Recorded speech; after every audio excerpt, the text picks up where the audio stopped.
ఎలా అనిపిస్తుంది మొత్తం ఎక్స్పీరియన్స్ హౌస్లో? చాలా బాగుంది. సో ఒక డిఫరెంట్ లైఫ్ ఎక్స్పీరియన్స్. అట్లాంటి ఎక్స్పీరియన్స్ అంటే మొత్తం ఒకటే ప్లేస్లో ఉండి ఒక అట్లాంటి సెటప్లో ఉండడం అన్నది అయితే once in a life time opportunity నాకు తెలిసి. And at the same time బయటికి రాగానే కైండ్ ఆఫ్ అప్రిసియేషన్, లవ్ చూసి సో ఐఎమ్ వెరీ హ్యాపీ. అంటే బేసిక్గా ఏదైనా ఒక ఫేమ్ నుండి హౌస్లోకి వెళ్ళడం వేరు, అసలు ఏ ఫేము లేకుండా హౌస్లోకి వెళ్ళడం వేరు. ఒక సినిమా చేసి కొంతమంది జనాలు కనిపించి అసలు ఏ ధైర్యంతో బిగ్ బాస్ హౌస్కి వెళ్ళావు బ్రో? అంటే ఆల్మోస్ట్ చాలా మంది అందరికీ తెలిసిన వాళ్ళే వెళ్ళారు. ఉండగలుగుతాను లేదా వెళ్ళి సెకండ్ వీక్ థర్డ్ వీక్ బయటకు వస్తే ఏంటి పరిస్థితి, అవన్నీ థాట్స్ ఉంటాయి. అలాంటి థాట్స్ ఏమైనా వచ్చినాయి? అంటే ఫస్ట్ నేను వెళ్ళేటప్పుడు ఆబ్వియస్లీ ఒక ఎక్స్పెక్టేషన్తో అయితే వెళ్ళలేదు. సో అంటే నాకు ఒక చాలా మంచి ఆపర్చునిటీ, ఎందుకంటే నా ఫస్ట్ ఫిల్మ్ ఇండిపెండెంట్ ఫిల్మ్, ఎక్కువ మందికి రీచ్ కాలేదు, సో ఎక్కువ మందికి తెలియదు అనమాట నేను. సో నాకు ఒక చాలా మంచి ప్లాట్ఫామ్ అనమాట నా ఫ్యూచర్, నా కెరియర్కి కానీ దేనికి కానీ. సో వచ్చిన ఆపర్చునిటీని వెంటనే గ్రాప్ చేద్దామని చెప్పేసి నేను ఫిక్స్ అయినా. సో అదే దాంతో వెళ్ళిన. సో ముందు నాకు కొన్ని అంటే నాకు అండ్ నా చుట్టూ నేను వెళ్తున్నప్పుడు వాళ్ళకు డౌట్స్ ఉండే, అంటే ఎన్ని వీక్స్ ఉంటావు, 2-3 వీక్స్లో వచ్చేస్తే పరుగు పోతుంది, అట్లాంటిది ఉండే. కానీ నాకు ఒక కైండ్ ఆఫ్ మనం అక్కడికి వెళ్ళి చూద్దాం ఏం చేయగలుగుతాం, అంత లెవెల్ బెస్ట్ మనం ఇద్దాము, ఎన్ని రోజులు ఉన్నా కూడా సో మనలాగా మనం ఉందాము అని చెప్పేసి నేను వెళ్ళిన. సో ఫస్ట్ ఫ్యూ వీక్స్ నాకు కొంచెం అడ్జస్ట్ అవ్వడానికి టైం పట్టింది. కానీ ఎప్పుడైతే అది నేను బయటికి వెళ్ళి మళ్ళీ లోపలికి వచ్చినో అప్పుడు నాకు యాక్చువల్లీ చాలామంది మైండ్ సెట్స్ కానీ సో అవన్నీ నాకు క్లియర్గా అర్థమైనాయి అనమాట. ఎందుకంటే 6 members voted me out of the house.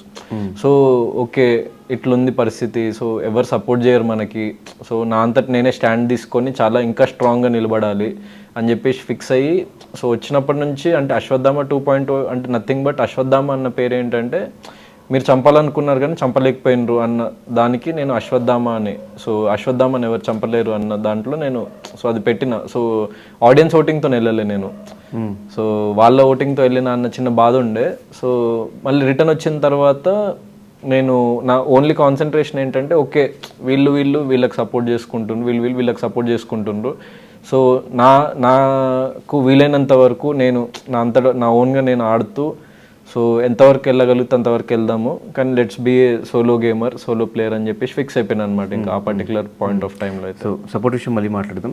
అశ్వత్థామకు మళ్ళీ మీరు రీఎంట్రీ ఇచ్చినప్పుడు బిఫోర్ సీజన్ చాలా రీఎంట్రీస్ చూసాం, కానీ మీరు చెప్పిన పెద్ద పెద్ద డైలాగ్స్ ఫస్ట్ 5 weeksలో మీకు పెద్ద ఇష్యూస్ ఎవరితో ఏం అవ్వలేదు కదా. అంత పెద్ద పెద్ద డైలాగ్స్ ఎందుకు చెప్పారు? తేనె పోసిన కత్తి, అశ్వత్థామ 2.0 అని చెప్పి డైలాగ్స్ చెప్పినప్పుడు బయట దీన్ని చాలా మంది ట్రోల్ చేశారు. ఆ ట్రోల్స్ అన్ని చూసారా? ట్రోల్స్ ఇంకా చూడలేదు అసలు, ఇప్పుడే వచ్చింది. సో ఇంకా అంత నేను దాంట్లోకి వెళ్ళలేదు. సరే ట్రోల్ అయింది అదంతా పక్కన పెడితే నేను రియాక్ట్ అవ్వడానికి రీజన్ ఏంటంటే సో నాతో నేను ఫ్రెండ్లీగా ఉండి క్లోజ్గా ఉన్న వాళ్ళు కూడా they wanted me to go out అని ఆ మూమెంట్లో, అంటే ఏమైనా నాతో ఎప్పుడైనా ఏమైనా ప్రాబ్లం ఉంటే నాకు చెప్పొచ్చు డైరెక్ట్గా.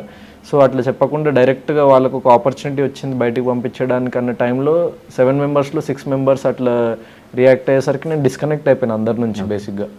సో ఆ ఎమోషన్లో వచ్చి నేను అందుకే అంటే రాలేననుకున్నారా అన్నది వాళ్ళు బయటికి పంపించింది కాబట్టి కన్నా నార్మల్గా ఆడియన్స్తో వెళ్ళుంటే నాకు వాళ్ళ మీద కోపం ఎందుకు ఉండేది కాదు.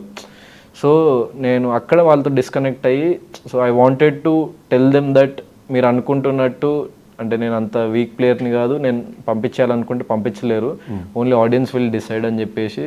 So I wanted to make a statement. And వాళ్ళు కూడా అంటే అరే వీడిని గెలిస్తే నార్మల్గా ఉండదు అని చెప్పేసి వాళ్ళకు ఒకటి నేను ప్రూవ్ చేయాలని అనుకున్నా ఆ పర్టికులర్ పాయింట్లో. సో అందుకే నేను వచ్చిన దగ్గర నుంచి కూడా నాకు ఎవరిలో తప్పు అనిపిస్తే సో ఆ టీం ఈ టీం ఆ గ్రూప్ ఈ గ్రూప్ అన్నట్టు కాకుండా సో నేను ప్రతి ఒక్కళ్ళతోనే నేను సో అందరినీ నామినేట్ చేసిన, నేను అందరికీ ఎవరితో నేను ఏదైనా ఉన్నా కూడా నా ఒకళ్ళు స్టాండ్ తీసుకున్నా. సో నాకు అనిపించిన అభిప్రాయాలను చెప్పిన, some times it might be right are wrong, కానీ నాకు అనిపించింది సో నేను చేసిన అనమాట మిగతా వచ్చిన టైం మొత్తం. అండ్ ఏ స్ట్రాంగ్ రీజన్తో గౌతమ్ ఈరోజు బయటకు వచ్చారు?